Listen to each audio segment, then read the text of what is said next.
Je m'appelle Marie Favreau. Je publie chez Perrin un ouvrage intitulé La Horde, comment les Mongols ont changé le monde.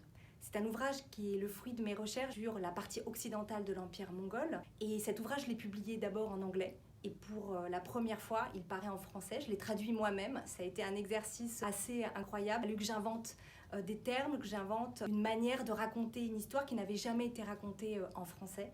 C'est un ouvrage qui me tient extrêmement à cœur parce qu'il est fondé sur des sources qui ne sont que très rarement utilisées, qui n'ont pas été traduites.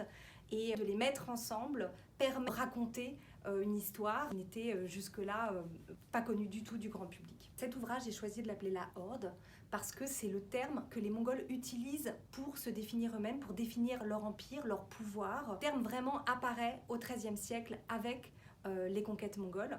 Et ils semblent pour les sédentaires, ils étaient face à une organisation qu'ils n'avaient jamais vue et ils n'avaient pas de terme dans leur langue pour définir cette organisation, donc ils ont eux-mêmes décidé de garder le terme que les Mongols utilisaient, donc horde. Et moi, ce qui m'intéresse dans ce travail, c'est de raconter l'histoire d'un collectif. Je ne parle pas spécialement des souverains, etc., mais plutôt d'un régime politique, du régime nomade, comment il s'organise, comment il est souple, comment il est flexible, comment il évolue sur 3 siècles. Donc c'est pour ça que je voulais garder ce grand terme collectif qui est celui de horde, et puis quelque part le réhabiliter.